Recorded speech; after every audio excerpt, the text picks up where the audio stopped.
車を1台買いました。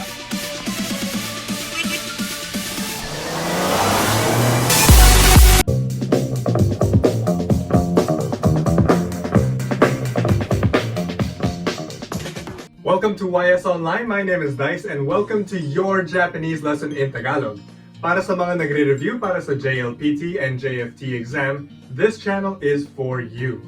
In our previous lessons, we talked about how to count things using counter suffixes in Japanese. Ngayon naman, pag-uusapan natin ang ating quantifiers. So, what is a quantifier? Basically, ang quantifier ay numbers lang siya na nilalagyan ng counter suffixes. So, for today, gagamitin natin ang quantifiers to make the sentence noun ga or wo quantifier verb. For example, yung sentence ng nakaraan, kuruma o ichidai kaimashita. Kuruma o ichidai kaimashita. I bought one car. Bumili ako ng isang kotse. So, kuruma or kotse is the noun. Here we use particle wo kasi ang verb natin ay isang action word. So after ng wo ay ating qualifier, hitotsu, and then our verb is kaimashita, bumili. Let's try another one. Hagaki o gomai agemashita. Hagaki o gomai agemashita. Ang hagaki ay postcard sa English. Nagbibigay ako ng 5 postcard.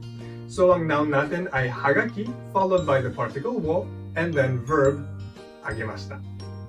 One thing to remember is that hindi palaging ginagamit itong pattern na noun ga o quantifier verb pag pinag-usapan natin ang length of time or time period. Let's take a look at this sentence. I studied Japanese for 3 months. In this sentence, binabaliktad natin yung structure. Unay natin ang quantifier ngayon. So, bali magiging 3ヶ月日本語を勉強しました。We have our quantifier first, and then our noun, and then our verb. Alright, isa pang example. Terebi o mimashita. Terebi o mimashita. Nanood ako ng TV. So let's say nanonood ako ng TV for 1 hour, isang oras, no? So our sentence would be 1時間テレビを見ました. I watched TV for 1 hour. Madali lang, di ba? Before we move on to our next topic, try natin yung sulat sa Japanese ang mga susunod na exercises. First, nakikita ba ninyo? Meron tayong estudyante sa loob ng classroom. There are 5 students in the classroom.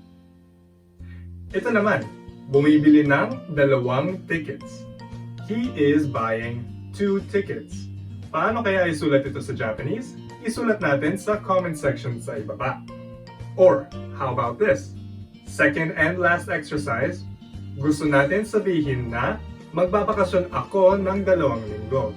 So, I'm going on vacation for 2 weeks. Paano kaya natin ito sulat sa Japanese? Write your answers below. And until next time, ja, mata ne!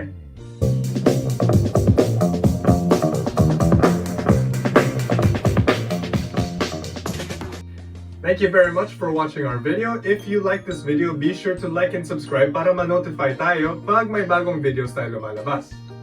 For YSNLC, my name is Dice.